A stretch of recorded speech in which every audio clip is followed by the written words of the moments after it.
Good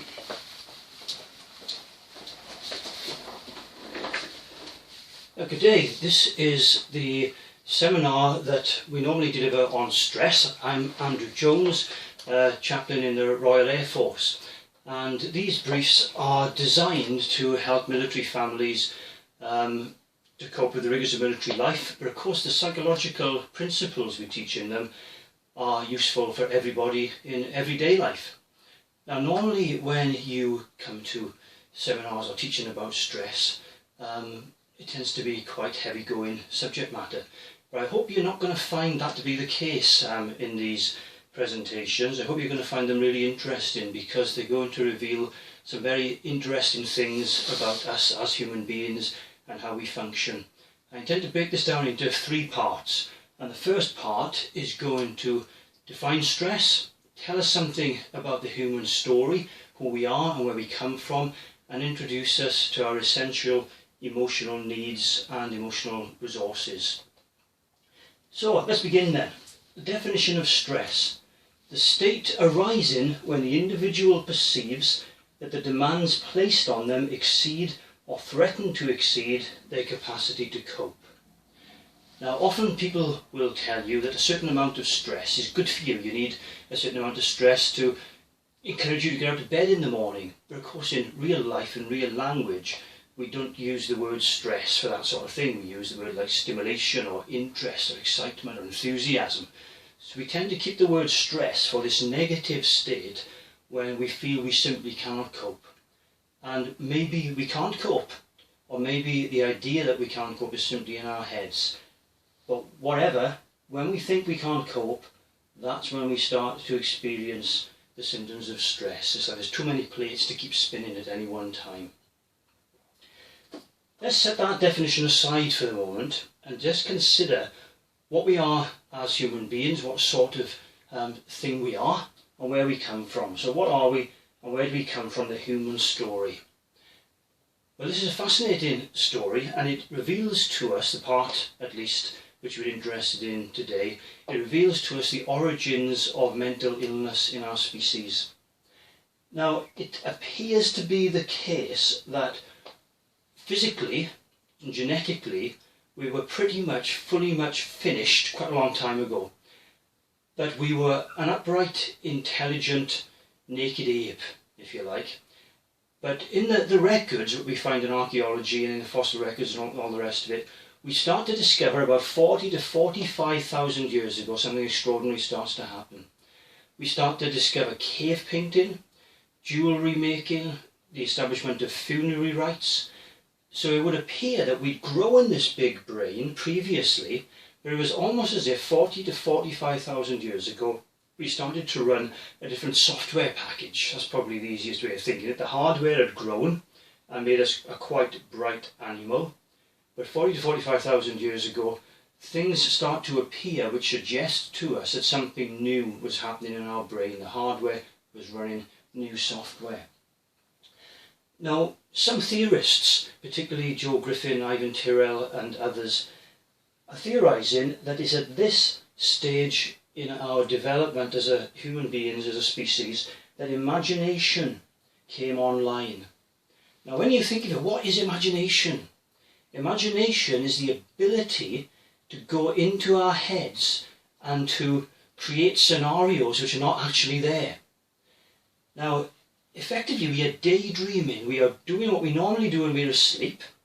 When we're awake, we are entering an internal theatre where we can go through scenarios, we can practice stuff that we might want to do later. So this was the stage of hunter-gatherer societies. Now you can imagine the survival benefit to those members of our species who developed imagination.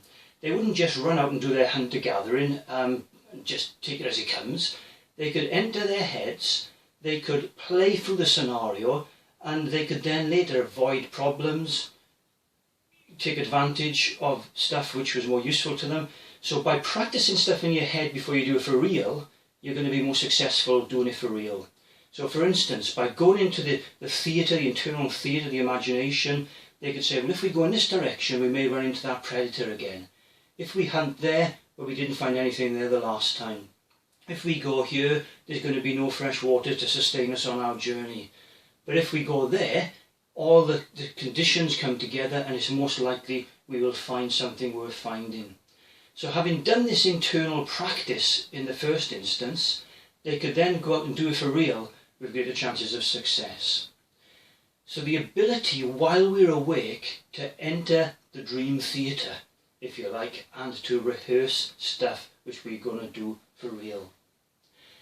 Now this is an extraordinary thing. We don't think that other animals do this. And evidence seems to suggest that other mammals, our closest relatives, don't do this. If I think of my dog, I don't believe he plans what he's going to do when he goes out for his run in the field. He just goes out and he immediately starts to react to stimulus, smells something here and that's the way he's off, hears something here and he goes this way. And if there's food involved, he goes that way. So it's a stimulus response, and slightly more complicated in the higher mammals, but certainly in us we're entering an entirely new world. So we can go into our imaginations, we have a virtual reality simulator, a dream theatre if you like. We can do it while we're awake, and it gives us wonderful survival advantages. Something we also then became able to do, however, and this is the dark side of imagination, we became able to worry. Now if we define worry as this, it's thinking of all the horrible things that will probably never happen to you. Because they can't all happen to you. Horrible things will happen, but most of us are not going to get them all, we may get some of them. But the worrier uses their imagination to rehearse negative things continuously. Now clearly we must use our imagination as hunter-gatherers to think there may be a predator, there may be an aggressive tribe, there may be an accident, and we can do that so that we can avoid those things as we go. But if we continuously dwell in on those things, something happens. Now it's interesting that this faculty of imagination came online later than a lot of our other brain systems. So the bit of the brain that sets off the alarm response to emergencies, a bit we call the amygdala, that evolved earlier than imagination. And the crucial thing for us here is it can't tell the difference between a predator in the real world and a predator in there. So in the real world, of course, that emergency system wants to set off a certain series of reactions in you so that you can do the good stuff and you can survive an encounter with a predator. If you start imagining predators all the time, i.e. worrying about them, that bit sees those predators in the imagination, and it's only a one-trick pony, so it sets off the same series of reactions to a predator which isn't actually there, and you never finish the encounter, because in the real world you'll either survive that encounter or you just an escape, or you wouldn't, and 10 minutes later you'd know what the result was going to be, done and dusted. But now that you take the predator home with you in your imagination, you keep the predator present constantly, and so that emergency system keeps firing off to it and keeps you in a high emotional state, and that's what we call stress. So imagination, a wonderful survival gift. The flip side, the dark side, is the possibility of worry, which is what then makes mental illness possible. Okay, let's talk a little bit more about what we are as a species. And here I want to introduce you to the human givens. These are the given facts of our human nature. Okay, this is a term developed by Joe Griffin and Ivan Tyrrell, and they run the Human Givens Institute, which teaches psychotherapy. And it's basically an organising idea. And these are ideas which most psychologists agree about in these days, that we have a set of needs which have to be met in the environment if we are to thrive as a species. And genetically we have received in our inheritance a set of resources to help us to get those needs met. And there's quite a large body of agreement on what those needs are and what those resources are. So if we get it right, we'll be able to use the resources given to us, which we've inherited, to go out into the environment to meet our needs. And the formula is, if we get our needs met in balance, we will thrive. If we do not get our needs met in balance, we will suffer to one degree or another. Now, to simplify this, there's a wonderful illustration is we are like a flower. A flower is a simpler life form than us, but we are a life form on this planet. That's the top and bottom of our existence. We are a life form on this planet, a mammalian life form. But we share in common with all other life forms on the planet the fact that we have needs which have to be met in the environment. Now, if you take a flower, a simple life form, this is easy to understand. A flower comes into the world, starts its life as a little seed and sprouts up and does the good stuff. And the flower needs sufficient moisture, it needs sufficient nutriment in the soil, and it needs sufficient sunlight. And according to what sort of flower it is, it needs those in a certain balance. Now, nature has provided it with a set of tools so it can receive this nourishment from the environment. It has roots which can go down into the soil and suck up the moisture and the nutrient. It has petals, it has leaves, and it can rotate its little head to follow the sun and all the good stuff, and it can turn the sunlight into energy and so on and so on and so on. So that's great. Go to your biology and you find out more about flowers. If the flower comes into the world intact, i.e. it's got all its resources or its guidance system provided for it, i.e. it's got a good root system, it's got good leaves, it's got good petals, so it comes into the world intact. And if it is planted in a healthy location, so the environment around it is able to provide the nutrition it needs, i.e. moisture, nutrients of the soil, sunlight, in the right proportions, then that flower will thrive, it'll be healthy. And if flowers are happy, it'll be a happy flower. Now, when you think of it, there are only 3 possible reasons that that flower could suffer. That flower could become an unhappy flower. Number 1, the environment is unhealthy. So we start with a perfectly good flower, but either it's too sunny or it's not enough sun, or it's not enough water or it's too much water, or the nutriment is deficient in the soil to meet its needs. So however healthy the flower starts, its guidance system, its resources could be wonderful, roots, petals, leaves, but if it's not there in the environment is sick, the flower cannot thrive. So a sick environment, or an environment which is deficient, which cannot provide for the needs and nourishment that the organism needs. So that's one reason we can suffer, and the flower suffers, deficient environment.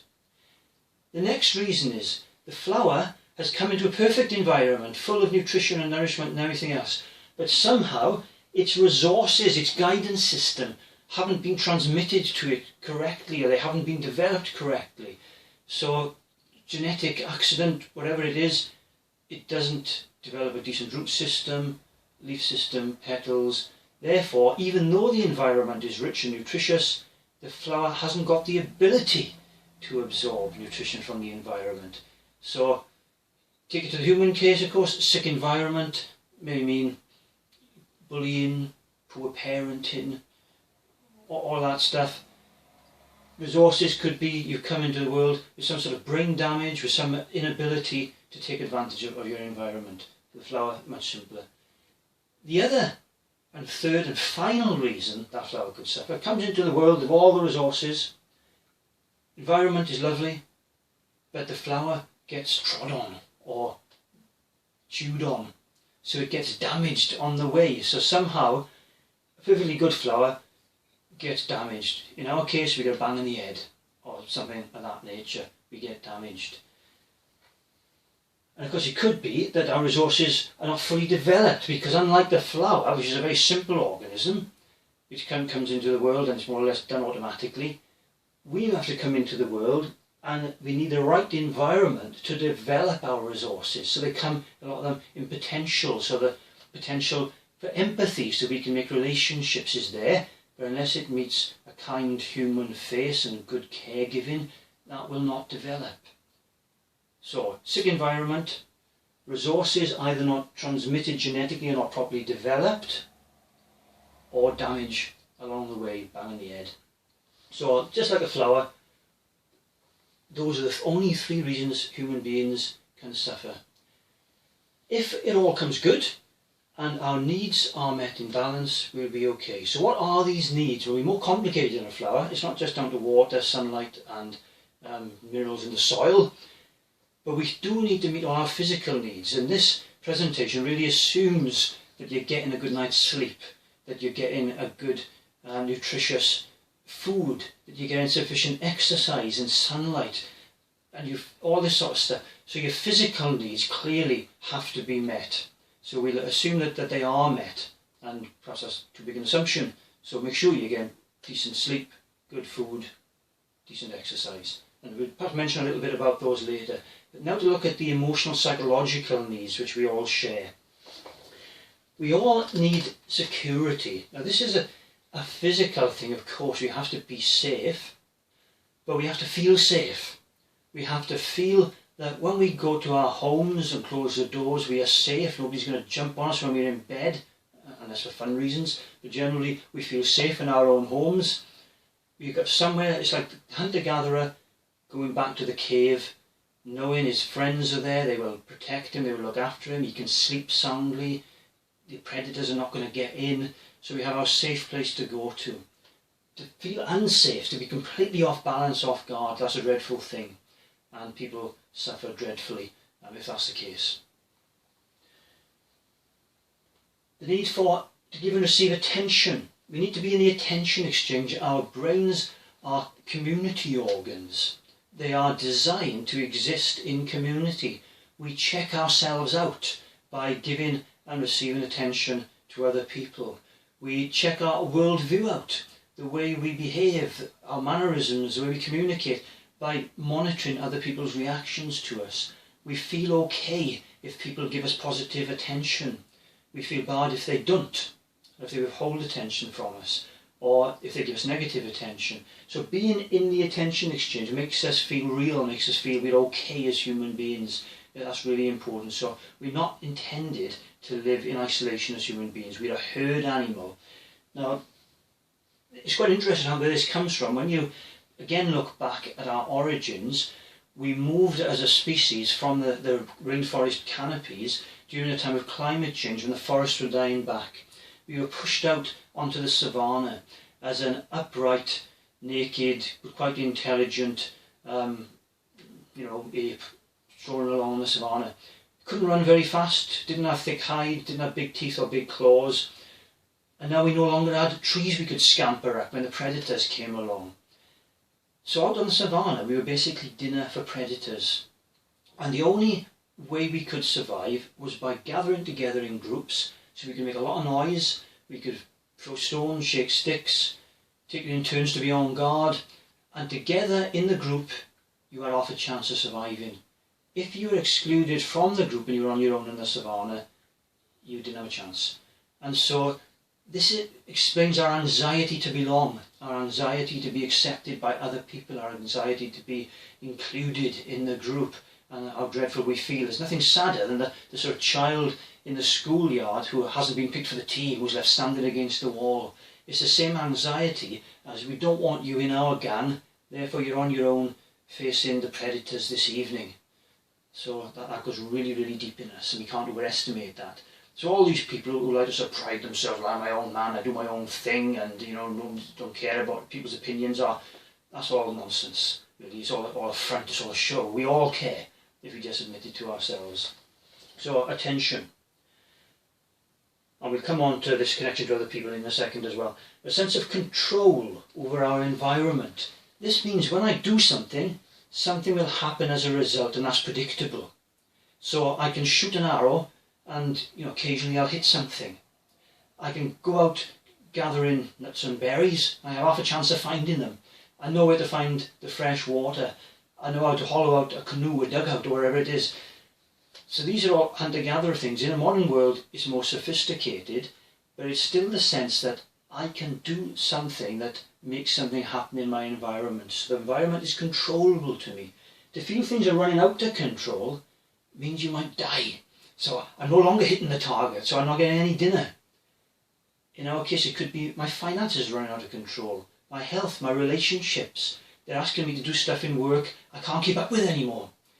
And so things start to spiral out of control, and you get that same anxiety as the old hunter-gatherer, which means I'm going to starve to death, I can't provide for my family, or wherever it is. It's that existential anxiety, it's all about survival. being able to have control over your circumstances. And of course, control only ever extends up to a certain point, but we've got to at least express it up to a reasonable point. And then we've got to learn to let it go, of course, the things we can't control.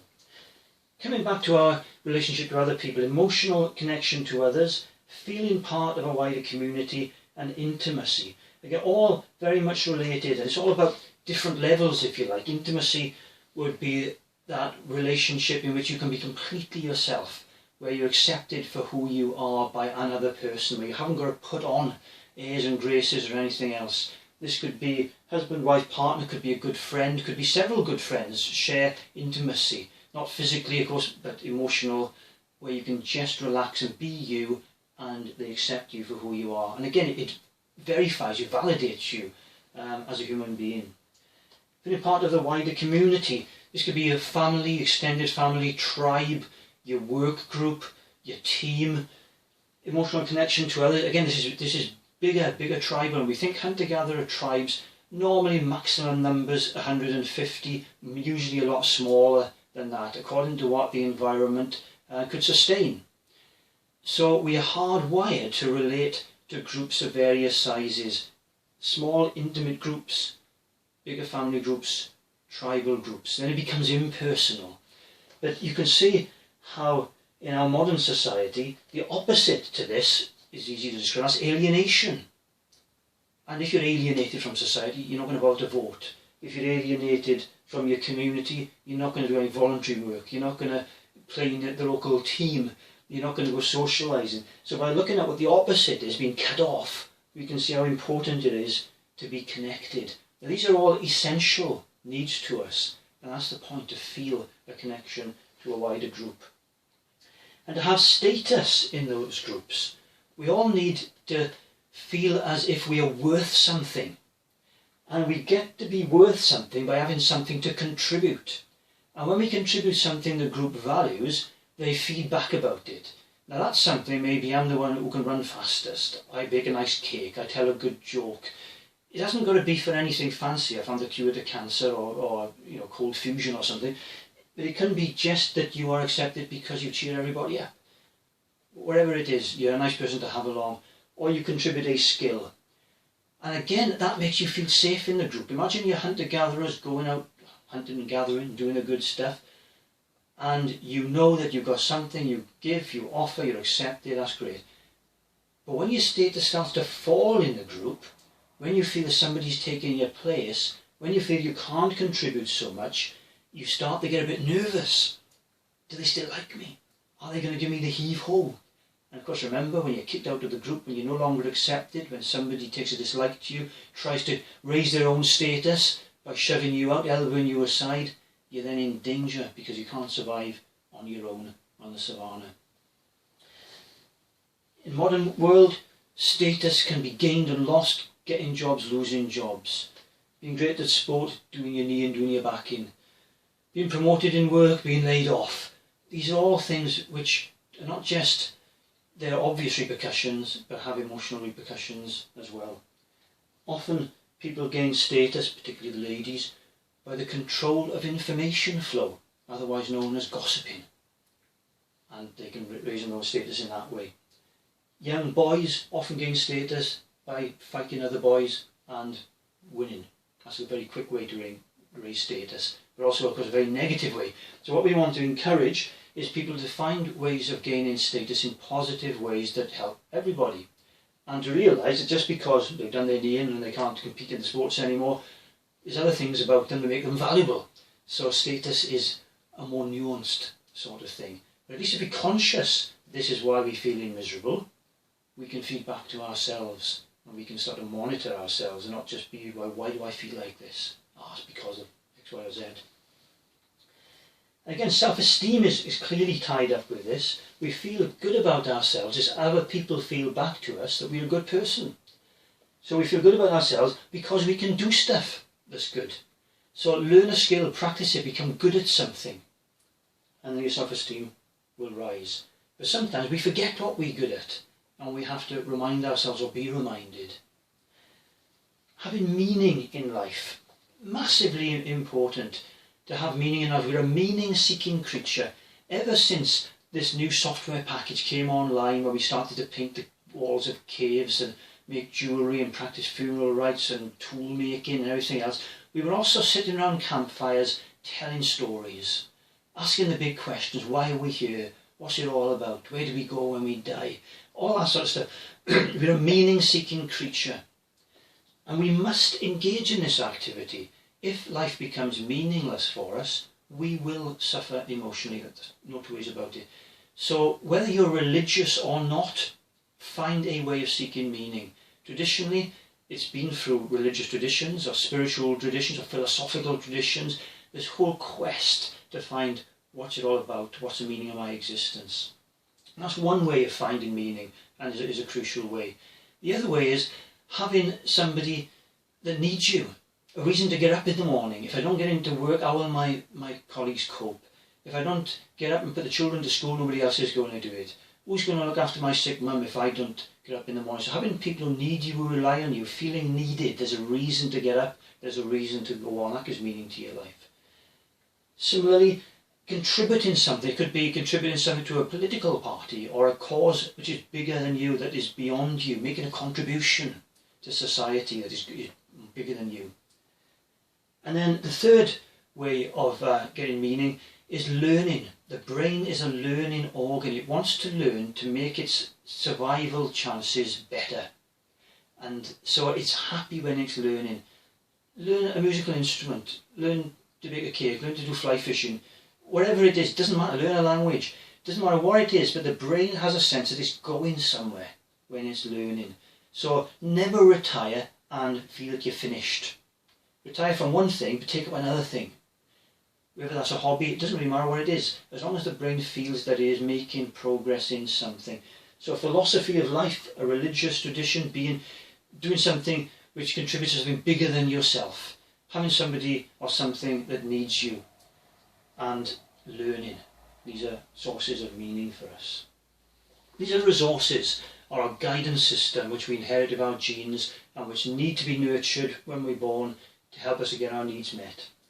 We have memory, long-term memory, so we can learn stuff and we can up our game. We have a template for empathy, which means we can form relationships and make all this happen. Again, if these things are not developed, empathy is not developed, of course, it may not work. So often people have problems because they can't form relationships which are fulfilling. Sometimes they've got the template, they just need a bit of coaching because they just didn't happen automatically when they were growing up. We have imagination, which we've already discussed. Very crudely and broadly, we have a rational left brain which can think in logical, straight line processes and can work stuff out and all that stuff. We also have an intuitive right brain which can see the bigger picture, see the patterns, look for meaning in things. We have an observing self, which means we don't get, or maybe sometimes we do, but we needn't get dragged away by strong emotions. We can always take an internal step back. We can become aware of ourselves. We can become that inner observer, so we're not getting carried away in the moment. We keep a sense of emotional distance. Really, really important. And we have a dreaming brain. So when we get emotional during the day and we're not able to carry out the things that those emotions want to do, want to put us into motion for, when we dream, all those arousals in our nervous system can be discharged, and so we can start with a fresh sheet the next day. So the human givens, our needs which need to be met in balance, the resources, the guidance system which we have to get them. If the environment is healthy, and this is all working good, we get them met in balance, we will be happy. So that's the end of part 1 of the stress, understanding stress brief, and part 2 is soon to come.